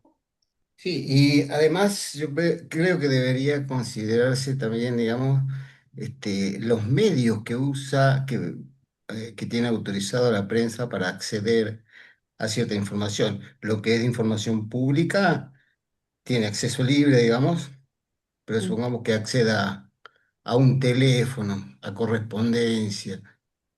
Ahí, Bueno, sería digamos, legítimo, legítimo. sí. Bueno, por eso va a haber que ver en cada caso en concreto. Los medios que utiliza, que eh, me refería a decir, los medios que utiliza deben estar bien limitados, me imagino. no está reglamentado eso, pero sí, obviamente uno no puede interceptar la correspondencia. A mí no me pueden hackear el mail y hacer una publicación periodística sobre eso. Lo que pasa es que lo más probable es que si lo publican, ¿sí? Yo lo único que puedo llegar a hacer es después pedir daños y perjuicios sobre eso, Claro, ¿sí? sí. Después quizás sí podría pedir, por ejemplo, que si eso está en portales, lo bajen, ¿sí? Si se inician acciones, se me ha pasado con, con, con publicaciones que eran no veraces, sobre todo hay muchos casos contra Google y contra buscadores que referenciaban a determinadas personas con páginas de contenido sexual, por ejemplo, ¿sí? Entonces, en esos casos, como era algo que no era verídico, ¿sí? Sí se ordenó que Google, por ejemplo, desvincule esas páginas, ¿sí? Con esos nombres. Pero son Profe, casos muy excepcionales, sí, aquí Natalia Juárez dice el derecho al olvido. sí. Creo que es referente a eso. Bueno, en realidad, el derecho al olvido, que es el derecho del caso de Negri, pero ahí la Corte le dijo que no. Sí. Es un caso, es un derecho que no está, es como muy novedoso. No sé, ¿ustedes se acuerdan de Natalia de Negri, de Coppola, de la época de los programas de Sí, Coppola, Sí, sí. de Viale, del programa de Viale, que era una de las chicas Coppola? Bueno, ella después se fue a Estados Unidos, rehizo su vida, ahora es una señora con su hija y tiene como una vida muy distinta a eso que nosotros, eh, esa imagen que quizás nosotros tenemos de ella, ¿no? Acá en Argentina, lo que sobre todo vivimos esa época. Porque aunque ustedes no crean, yo soy más grande y viví esa época, era chiquita, pero me acuerdo. Eh, y, y ella interpuso una acción basándose en lo que se llama el derecho al olvido, que ella era otra persona, porque pasaba que cuando vos pones el nombre de ella en Google, lo primero que te aparecen son los videos de ella bailando en el programa Viale, agarrándose los pelos con Samantha, no sé cómo se llamaba la otra chica, y las canciones que se habían hecho. Entonces ella dice que no, y que abajo sale que ella ha ganado un Oscar, un Globo de Oro, no sé, no me acuerdo qué premios, porque es documentarista y hace obras benéficas, o sea, es una persona que, nada, vuelta, o sea, un giro en su Cambió. vida 180 grados. Entonces ella dice, no, no, yo tengo derecho a que esto quede, es mi pasado, ¿por qué puedo poner mi nombre? Lo primero que te aparece es eso. Y la corte le dijo, y lo siento, si vos lo hiciste, no es que es mentira, no es como en los casos que yo les decía de las chicas que las vinculaban con páginas sexuales donde ellas nunca habían hecho eso, ¿sí? Ellas nunca habían sido prostitutas o habían ejercido ese tipo de actividad sexual, nunca habían prestado su consentimiento para que esté su foto vinculada a esas páginas, ellas no habían hecho eso, ¿sí? En cambio acá, y Natalia de Negri estuvo en el programa de Viali bailando y fueron hechos que sucedieron en la realidad, ¿sí? No es que es inteligencia artificial, no, ocurrió, ¿sí? Y lo que le va a decir la Corte es que ellos no pueden modificar eso, porque además la posición de cómo te aparece en Google tiene que ver con la cantidad de entradas, creo, de los linkeos que se hacen. Entonces la Corte le dice, no, eso es una realidad, yo lo siento si vos cambiaste tu vida y esto te duele, pero eso sucedió. y hace a lo que es el derecho a la libertad de expresión y de los medios que lo publican, y no le hace lugar a la acción. Es interesante, pero bueno, como les digo, hay que Profe, ver, es algo en construcción, sí, me quedó una duda, perdón. sí, ¿Qué sí, sí, resolvió la sí, Corte en Ponsati? ¿Hubo un resarcimiento? ¿Le quitaron sí, la sí, sí, posta? sí. Ah, Sí, resarcieron a la familia. No me acuerdo si quitaron, porque era una revista, no era internet, era una, imagínate, el año Revista 89, Gente, revista la Gente, revista pero Gente le era, resarcieron a la y, familia, y es la viuda de Ricardo Balbín, la Ponseti viuda de de él. Balbín, era la Sí, viuda de Ricardo Balbín que había sido diputado nacional. claro. Sí, sí, sí, sí. Pero claro. sí, ¿Con qué morbo y con ya qué no- necesidad? Claro, claro, pero si hay un resarcimiento económico. Sí, sí, sí. Por ejemplo, María José. gracias. Sí, gracias, profe. Lo que quería decir es que sí, tal cual, confirmaron la sentencia que ordenaba el resarcimiento económico a la viuda de Balbín Mm, y además creo que lo más importante es que delinearon el contenido del derecho a la intimidad, ¿no? Está bueno el claro, catálogo que dice la Corte qué es lo que sería aquello que corresponde al derecho de intimidad. Eso también está bueno. sí. Gracias. Sí, es muy interesante como para, no es un fallo largo, por si le quieren dar una mirada, es un lindo fallo, pero sí es un fallo que tiene muchos años. Después también ha habido mucha construcción posterior, más allá que es un leading case, no hay ninguna duda, mucha construcción. Inclusive hace no mucho ha salido un fallo de un caso también muy resonante también de lo que denomina la corte, que es otra corte, obviamente, más allá que institucionalmente es lo mismo, pero son otros integrantes, claro está, pasó 30 años más, en el caso de Beatriz Salomón contra Rial y Ventura, por el caso de las cámaras ocultas de Punto Doc, que ya habían sido condenados los de Punto Doc, pero quedaba lo que había sucedido con posterioridad en un programa de Rial y de Ventura, donde filman la reacción de ella, vuelven a pasar las imágenes y la pinchaban sobre qué le parecía a ella, que tenía que ver con una cámara oculta que se le había hecho al marido en consultorio médico, donde tenía relaciones sexuales con una mujer trans, donde supuestamente ella iba a hablar porque supuestamente el marido lo acusaban de mala praxis o algunas cuestiones relacionadas con el ejercicio de la medicina. Y de pronto hay una situación que es ajena al ejercicio de la medicina. Entonces ese fallo también es bien cortito, muy interesante, cuando habla que hasta las celebridades públicas también tienen un ámbito de intimidad, ¿sí? Y ese ámbito de intimidad está obviamente relacionado con lo que con su actividad artística y con lo que las personas quieren mostrar, ¿sí? Y cuando ya no quieren mostrar, eso ya significa una invasión, ¿sí? Cuando se avanza sobre eso y la Corte termina siendo parcialmente lugar al recurso y también condena, manda en realidad, no condena, manda al tribunal, reenvía la causa para que el tribunal inferior dicte un nuevo pronunciamiento. Y tengo entendido que todavía no ha terminado el caso porque van y vienen, pero muy interesante también cuando habla ahí del derecho a la intimidad, ¿sí? Ay, chicos, se ha pasado un montón y no hemos hablado de que todos estos temas son súper interesantes. Yo intento, nada, ir muy por encima porque la verdad que son un montón de cuestiones. eh, y voy a dejar de compartir. No, a ver, quiero ver si yo, ¿ven ahí esto, igualdad? No, ¿No? ¿Siguen viendo lo otro? Sí, Bueno, está esto el lo tengo placa que de cerrar. libertad. No, bueno, entonces vamos a... Ay, ¿por qué no puedo cerrar esto? Ahí está, detenerlo con partición. Y vamos a cerrar este, vamos a abrir otro, muy cortito, porque si no, no nos va a alcanzar el tiempo. Es que esos son temas muy lindos que da para charlar un montón, pero bueno, lamentablemente no tenemos tantas clases como para desarrollarlos tanto. Eh, Hablemos un poquitito de igualdad y después sí quiero que veamos un poquitito, aunque sea de restricciones a derechos, ¿sí? Y un poquitito de estado de sitio. Yo quiero hacer así y ahora voy a volver a compartir acá.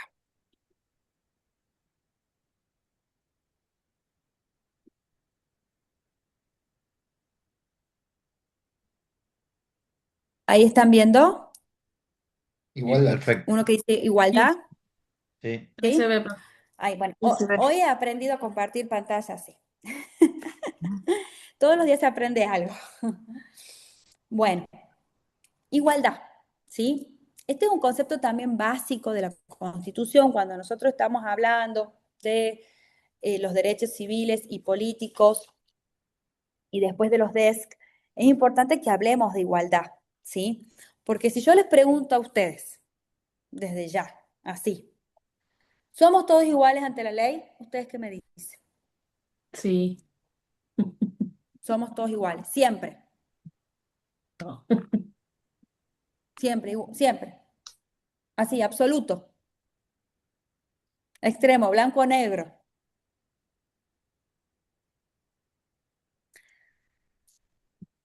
Debería. ¿Puedo pasar esto o no? Ahí está. ¿Ven eso que dice igualdad, bloque de constitucionalidad? Sí, Sí, ¿verdad? Bueno, perfecto. El ABC, o sea, cuando yo les diga igualdad, ustedes tienen que decir artículo 16. Así, yupi, automático, ¿ok? ¿Qué es lo que nos dice el artículo 16? Eso que ustedes están leyendo en pantalla, ¿sí? La nación argentina no admite prerrogativas de sangre ni de nacimiento, no hay en ella fueros personales ni títulos de nobleza. Todos sus habitantes son iguales ante la ley, ¿sí? Todos los habitantes son iguales ante la ley. Y admisible en los empleos sin otra condición que la idoneidad. Esta es una palabrita que también va a dar para escribir ríos de tinta, ¿sí? La igualdad es la base del impuesto y las cargas públicas no entran en ese aspecto. Bien. Siempre ustedes, porque nosotros siempre hacemos historia y volvemos a repetir y la Constitución de 1853, bueno, no es porque tengamos ganas de hacer historia por hacer historia, sino porque además nosotros obviamente nos tenemos que ubicar en el contexto histórico en el que fue redactado este artículo, ¿verdad? Porque este artículo no fue modificado, es originario de 1853-1860. Entonces, cuando dice la nación argentina no admite prerrogativas de sangre ni de nacimiento, obviamente tiene que ver con este contexto histórico, tiene que ver con la nobleza y demás. No hay fueros personales ni títulos de nobleza. Imagínense en el momento que estábamos, todos sus habitantes son iguales ante la ley, ¿sí? Y después nosotros vamos a tener un montón de normas, ¿sí? De instrumentos internacionales, que ustedes ya saben que son parte del bloque de constitucionalidad federal, artículo 75, inciso 22, que hablan de la igualdad. Por ejemplo, acá, la Convención Americana sobre Derechos Humanos dice todas las personas son iguales ante la ley. En consecuencia, tienen derechos sin discriminación a igual protección de la ley. ¿Sí? Acá tiene un montón de otros artículos y un montón de otros instrumentos internacionales. Después nosotros vamos a tener un montón de otros artículos, ¿sí? Que nos habla de la igualdad ante la ley. O sea, desde el preámbulo, en realidad ni siquiera artículo que la Corte en algún momento le va a dar inclusive entidad al preámbulo. También, cuando hemos leído el artículo 14, dice, todos los habitantes de la nación gozan de los siguientes derechos. O sea, todos iguales, ¿sí? Y después nuestro país tiene una situación muy particular que con esto que yo les contaba de Alberdi y de la inmigración, y ustedes también que sabrán de historia, de otros momentos de la vida, que también siempre la inmigración fue un tema muy importante en la Argentina, y por eso tenemos esto acá en nuestra Constitución, no es por capricho, sino porque tenía que ver con un modelo de país que se estaba construyendo. Artículo 20. Los extranjeros gozan en el territorio de la nación de todos los derechos civiles del ciudadano. Pero vean que dice derechos civiles. ¿Sí? También esto va a traer ríos de tinta. Ah, bueno, es que tiene como muchas etapitas. Bueno, en realidad cuando nosotros decimos todos los habitantes son iguales ante la ley, en realidad no vamos a ver que en un montón de situaciones, ¿sí? En realidad las personas no somos iguales en la práctica, ¿sí? Más allá que nos guste, pero somos diferentes, ¿sí? Y en realidad cuando nosotros hablamos de igualdad ante la ley, como dice ahí, es una ficción jurídico-valorativa, ¿sí? Sí, todos, ¿sí? Tenemos una igualdad en dignidad humana, ¿verdad? Entonces somos iguales en dignidad y en derechos, pero vamos a tener un montón de circunstancias donde vamos a ver que esa igualdad formal, ¿sí? Que nos otorga la ley, ¿sí? Vamos a ver que toda esta igualdad, todos somos iguales ante la ley, y vamos a ver en iguales circunstancias, ¿sí? En realidad tiene que ver sobre todo con un concepto básico muy importante desde el cual vamos a partir siempre, que tiene que ver con un concepto de igualdad como no discriminación, ¿sí? Este es el primer concepto que nosotros tenemos de igualdad, ¿sí? Que es el concepto básico de igualdad como no discriminación, ¿sí? Entonces, que como ustedes leen ahí en la pantalla, implica una obligación estatal, ¿sí? Que se traduce de reconocer de una manera uniforme a todos sus habitantes. Y esta igualdad exige que se trate del mismo modo a quienes están en iguales circunstancias, ¿sí? Pero nosotros vamos a tener situaciones donde vamos a tener personas que van a estar ante iguales circunstancias y vamos a poder tratarlas igual, ¿sí? Y otras situaciones donde quizás no, ¿sí? Donde vamos a tener desiguales. Y ahí vamos a ver, ¿sí? Una situación especial donde vamos a tener que ir un escaloncito más arriba para poder llegar a esa igualdad de la que se habla, ¿verdad? Esa igualdad que es como una utopía, ¿sí? En algún punto. Ustedes ahí tienen una cita del fallo Arenzón, que es un fallo también leading case de la Corte, donde ahí tienen también la reglita de la proporcionalidad hermosa, ¿sí? Si lo pueden leer, que habla, bueno, de la igualdad, ¿sí? Sin excepciones u privilegios, de tratar igual a los iguales en esta igualdad formal, ¿sí? De la desproporcionalidad de algunas medidas que implicaban en realidad una discriminación en el trato y por lo tanto una ilegalidad y por tanto va a declarar inconstitucional una resolución, una reglamentación del Ministerio de Educación, creo. Pero nosotros vamos a tener un montón de circunstancias en donde nos vamos a encontrar ante situaciones donde vamos a ver que hay diferencias entre los ciudadanos. Pues sí, todos somos iguales así en la práctica y no todos somos iguales. Todos hemos tenido las mismas oportunidades en la vida y no todos. Todos hemos aprovechado de igual manera las oportunidades que nos da la vida o las no oportunidades y no, ¿sí? Entonces vamos a ver, ¿sí? Otra forma, ¿sí? En las cuales vamos a establecer, sobre todo vamos a tener que tener en cuenta que hay determinados grupos donde se van a dar situaciones de desigualdad, donde el Estado va a tener que poner un extra, una acción positiva, ¿sí? No solo se va a tener que abstener de tratar desigual, sino que además va a tener que tener una acción positiva, ¿sí? Y en esto va a tener, obviamente, muchísimo apoyo en lo que son las obligaciones por lo que asumidas en los instrumentos internacionales de derechos humanos para otorgar un trato preferente, ¿sí? Quizás a algunos grupos. Y acá de nuevo tenemos los términos de los que estábamos hablando recién, razonabilidad, proporcionalidad, quizás de manera igual a los dos términos, ¿sí? ¿Y qué vamos a tener que ver? Vamos a tener que analizar en ese caso cuando el Estado cree una acción preferente hacia algún grupo, ¿sí? Vulnerable. Y acá dice, bueno, ¿cuál va a ser el criterio empleado? Y bueno, idoneidad, ¿sí? Que obedezca algún tipo de justificación razonable o un fin legítimo. Eso les digo, siempre se va a repetir, ¿sí? Tiene que ser razonable, tiene que perseguir un fin legítimo. Necesidad, medio más idóneo y menos lesivo. Lo mismo que les decía yo hace un rato, ¿sí? Siempre, esto se repite todo el tiempo. Por eso es muy importante que ustedes lo tengan claro, ¿sí? Medio más idóneo, menos lesivo o más favorable para alcanzar el fin perseguido, ¿sí? Y proporcionalidad en sentido estricto. ¿Ven? Esto, proporcionalidad, que mantenga una cierta proporcionalidad entre la medida, entre lo que yo voy a hacer, ¿sí? Y la finalidad. A eso se refiere la proporcionalidad, ¿sí? El medio, las restricciones o la ayuda, el extra, tiene que ser proporcional a la finalidad buscada, ¿sí?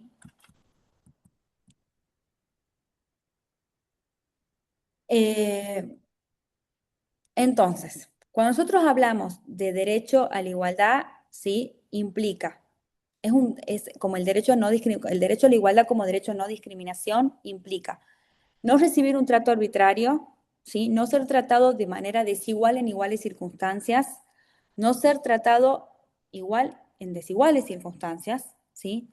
Y no ser tratado en base a distinciones irrazonables, o sea, mediante medios ilegítimos, ¿sí? Bueno, acá tienen bueno, acá tenemos, después creo que acá les dice, no me quiero llegar un poquito, bueno, medidas positivas es lo que tiene que cumplir el Estado para compensar las desigualdades, sobre todo cuando tenemos lo que se llaman desigualdades estructurales, ¿sí? Que es ya un concepto con el cual nosotros ya avanzamos un poquito más en desigualdad, en igualdad, ¿sí? Donde vamos a decir, bueno, a ver, hay determinados grupos, ¿sí? Que sufren de manera estructural determinadas situaciones de desigualdad, ¿sí? Entonces, ahí el Estado tiene que llevar adelante acciones positivas, ¿sí? Para poder restringir un poco estas limitaciones y poder equiparar un poco la balanza, ¿sí? Y esto inclusive, esto les quería decir, ven el artículo 75, inciso 23, a veces siempre hablamos del 22, pero el 23 es sumamente importante, es un artículo fundamental y que también hace a la igualdad. Entonces, cuando nosotros digamos igualdad, 16 y 75, inciso 23, los dos, ¿sí? Es muy importante. Ustedes se olvidan de este artículo. Ay, me encantaría contarles ahí como una anécdota re linda cuando se redactó este artículo, ¿sí? Este artículo se redactó, esto estaban en la comisión de tratados y principalmente entre Lilita Carrillo y Cafiero redactaron el 72, inciso 22, este artículo, después también el 40 y algo, el que habla de desarrollo. Son artículos que dicen un montón, ¿sí? Entonces, como para que lo tengan en cuenta, léanlo bien con tranquilidad, porque es súper importante. Quiero que hablemos 2 minutitos, aunque sea, de estado de sitio, de medidas de emergencia. Ay, acá, poder de policía. Eso quiero que hablemos, que me parece re importante que hablemos. Perdón, he ido a los trotes, pasa que nos hemos ido hablando también de otras cosas, como les digo, es tan interesante todo. Pero eso después nosotros vamos a subir el power de igualdad, léanlo bien y como les digo, tengan en cuenta siempre esta regla que hemos venido hablando, ¿sí?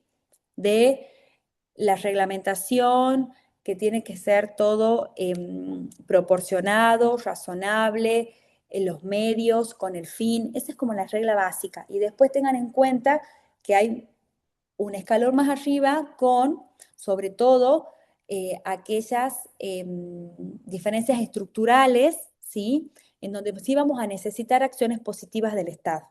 Y ahí léanlo bien el 75, inciso 23, ¿sí? Compartir pantalla, ventana, y compartimos esto. Están viendo ese power que dice reglamentaciones y derechos, ¿verdad? ¿Sí? Sí. Bueno. Esto que ya habíamos visto, lo tienen de nuevo acá, ¿sí? Que todo esto lo vamos a subir al campus, así que lo van a volver a ver.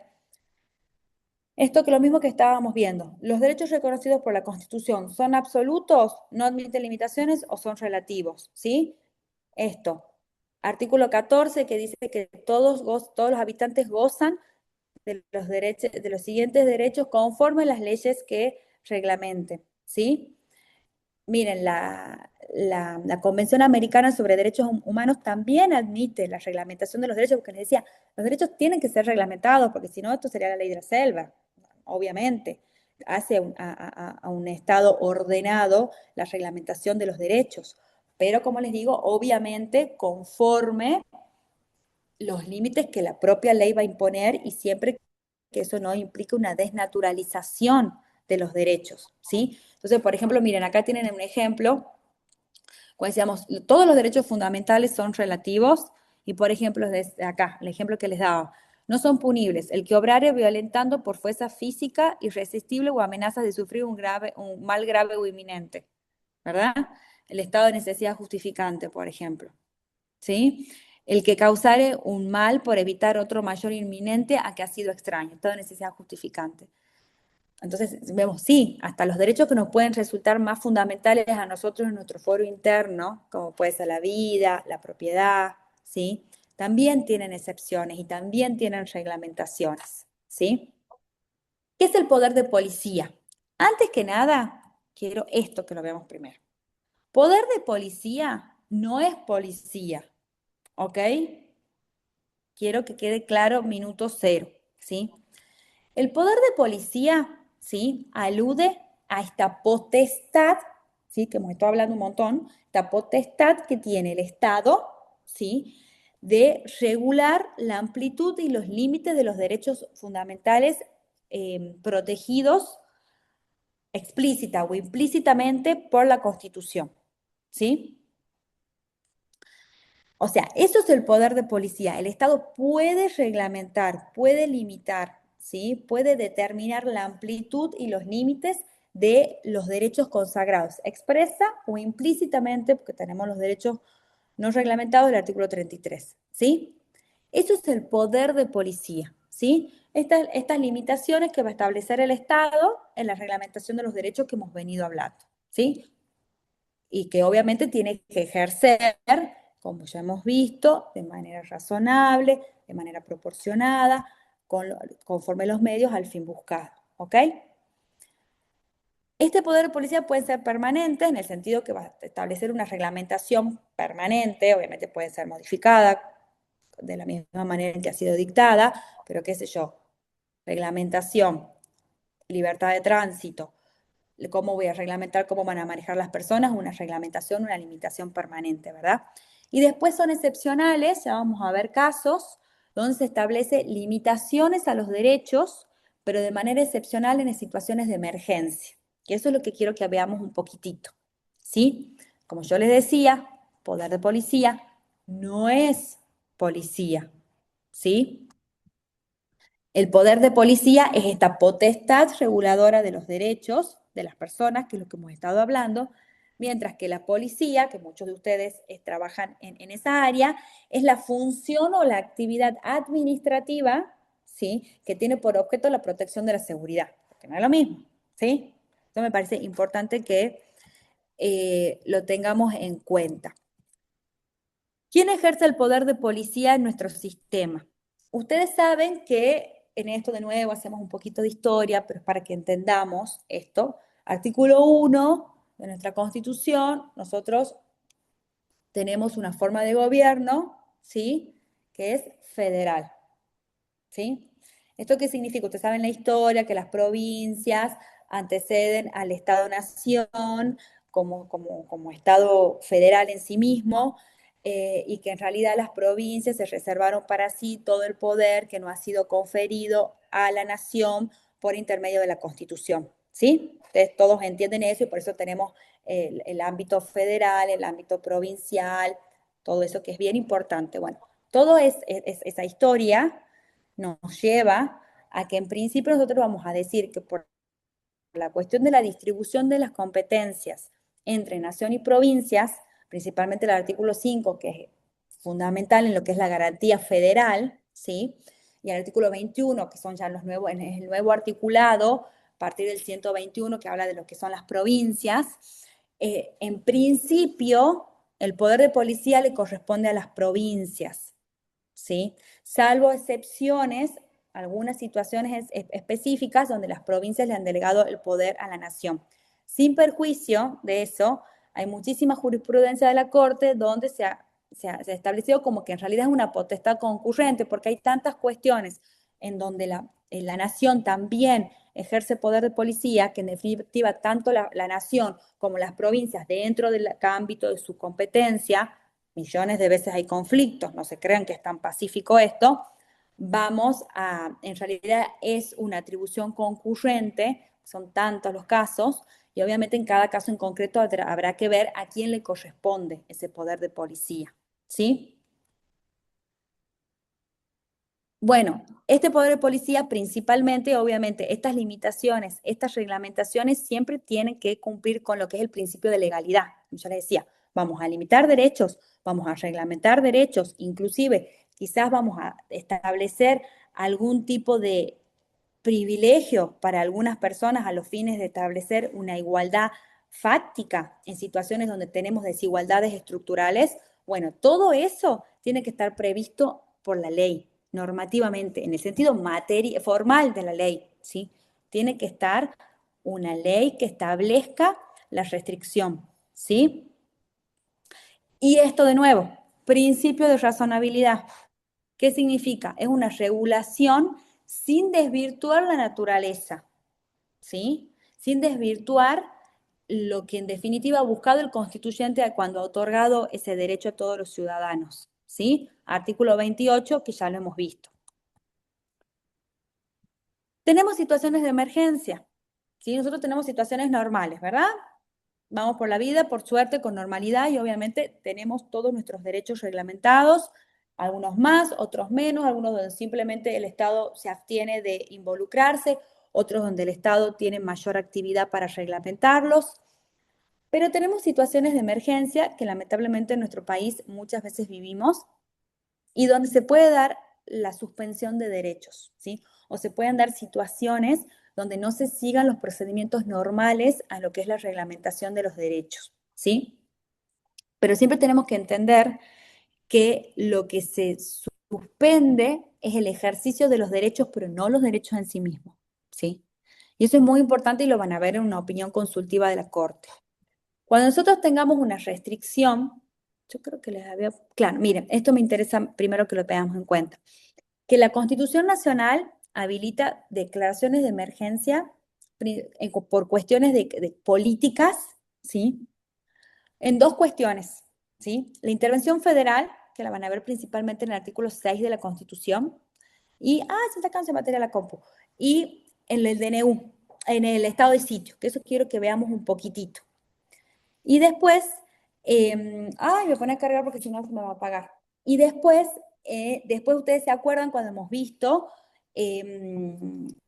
los poderes del Estado, las incorporaciones a partir de la reforma del 94, con lo que eran los decretos delegados del artículo 76 de la Constitución, y hacemos un pequeño giro acá, medio segundo, que enchufo.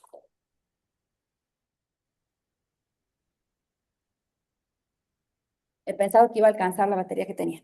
Y después con los DNU del artículo 99, inciso 3, que hemos repetido varias veces, que se trataba de facultades legislativas que en definitiva iba a tener el Poder Ejecutivo, pero que eran excepcionales, ¿verdad? Bueno. Las condiciones mínimas para la validez constitucional de los institutos de emergencia es que de verdad tiene que haber una situación de emergencia. Obviamente hemos hablado que hay muchísimas cuestiones, sobre todo en los DNU y en las delegaciones legislativas, que en realidad hay un abuso quizás de estas figuras, que no se tratan de situaciones de emergencia propiamente dichas. Igual se usan estas figuras, ¿sí? Pero bueno, estamos hablando de la teoría, después veremos en la práctica, cada uno verá. Tiene que haber una real situación de emergencia con el cumplimiento de las formalidades conforme lo manda la ley. Cada caso va a tener su formalidad, ¿sí? Tiene que perseguir un fin legítimo, o sea, tiene que responder a razones de interés social y público verdadero, eso decíamos, a veces no se cumple mucho. Tiene que ser transitorio, porque es excepcional, ¿sí? No puede ser para siempre, ¿sí? Y tiene que haber una razonabilidad en el medio elegido, de nuevo razonabilidad, ¿sí? O sea, proporción, acá bien lo vemos como un sinónimo, hay que decía, preguntaba María José, sí, como sinónimo también, o sea, proporción y adecuación entre la medida dispuesta y el fin perseguido. Siempre vamos a ver que es lo mismo, eso es una cosita que es importante, ustedes me dirán, harta con esto, porque es fundamental, ¿sí? Esto sirve para resolver un montón de situaciones, a veces es más fácil, a veces no es tan fácil. A mí me interesa que veamos un poquitito, quizás ustedes se lleven dos palabras, ¿sí? De una situación de excepción de estas que hemos nombrado. Decretos delegados ya hemos visto, DNU ya hemos visto, intervención federal no vamos a ver, pero estado de sitio sí nos interesa que tengan en cuenta básicamente de lo que se trata. Es una facultad que tiene el Estado federal, solo el Estado federal, ante situaciones de excepción, ¿sí? Obviamente no es lo más feliz del mundo, para nada, pero es algo que está previsto en la Constitución ya desde 1853, ¿sí?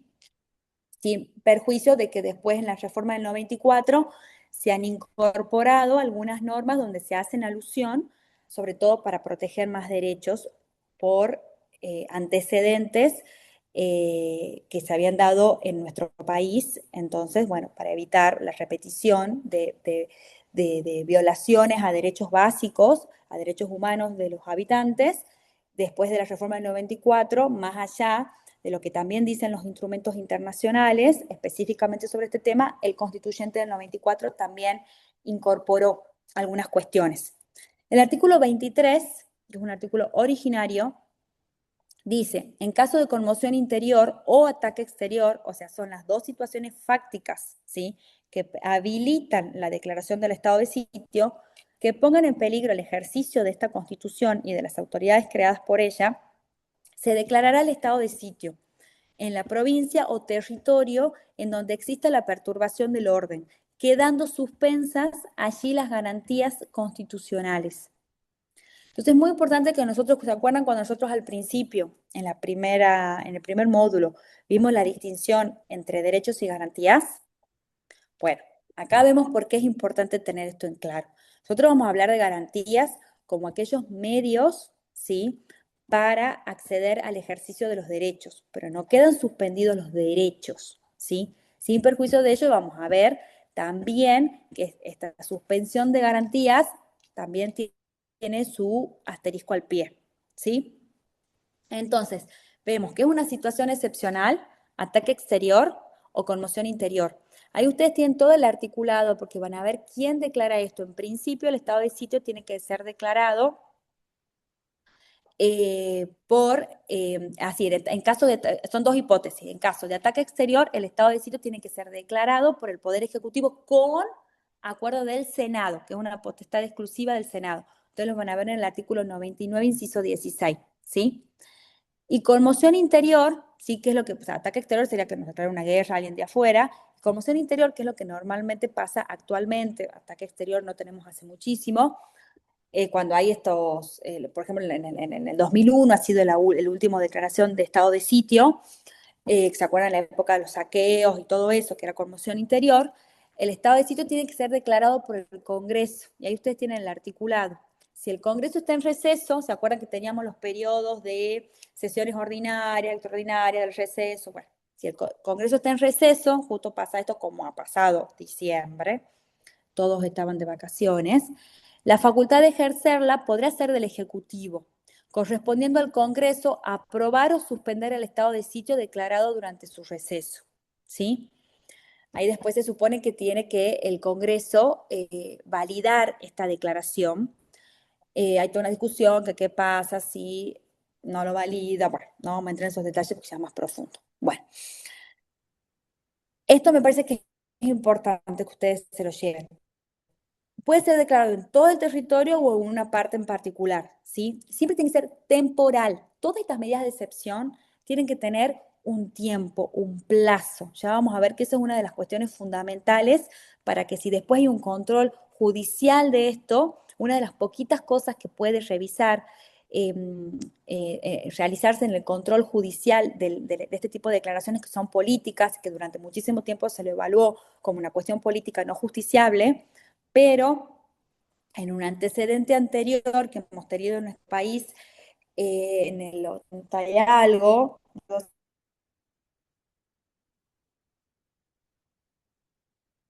Se cortó. No, se cortó. congeló la imagen, tal vez el tema del internet puede ser. Pero sí la pantalla. Sí, se quedó sin internet, capaz la profe. Estoy reconectando, parece, pero se congeló. Sin, que había unos levantamientos y ha habido unas... ¿Nada? ¿Se cortó? ¿O yo? Sí, se ¿Me había escucha? congelado un poquito. Ahí me escucha. Sí, Ahí me ahora escucha. sí. Ya termino, 2 minutitos. Sí, 2 minutitos. Ahí volvió. Lo que les quería decir es que puede haber un control, ¿sí? Judicial de la declaración del estado de sitio, pero que hacen las cuestiones principalmente formales, no así a la fundamentación política, porque como yo les decía, esto es una declaración que tiene que ver con cuestiones políticas, como también pasa con la intervención federal. Entonces, esto entra dentro de ese pequeño límite listadito de cuestiones políticas no justiciables. Sin perjuicio de eso, hay antecedentes como el fallo Granada y después, ay, ¿cómo se llamaba el cara pintada este? No me acuerdo.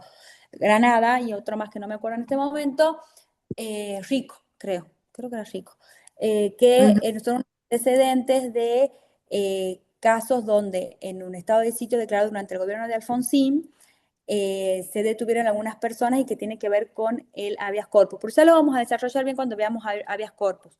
Lo que quiero que se lleven es que es una medida excepcional, que tiene que estar declarada formalmente conforme lo determina la Constitución, ¿sí?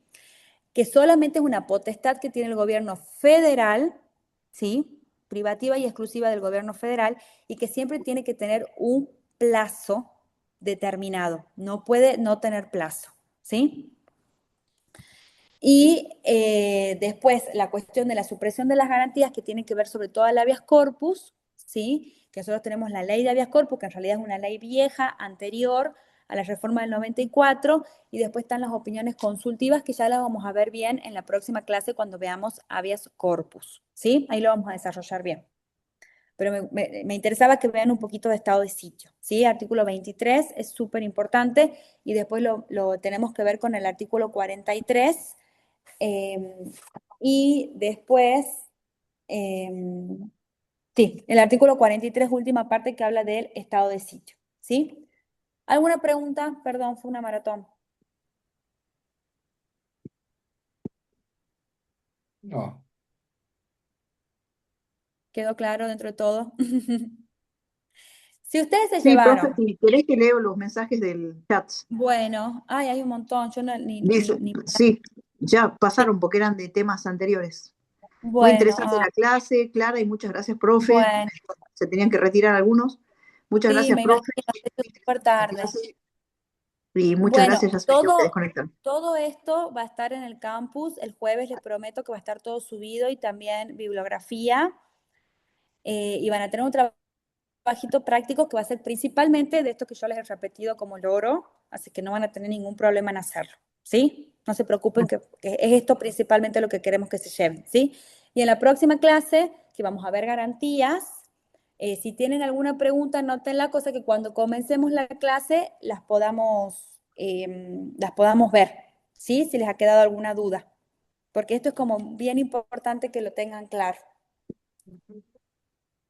¿sí? Sí, todo muy bien. Muchas Bueno. gracias, excelente, dice. hay Muy, que muy parar buena de grabar clase. nada más. Ah, ya paro yo. Yo Sí. es la que estaba grabando, De ¿verdad? votar. Ahora tengo que detener la Y compartición. guardarlo, sí,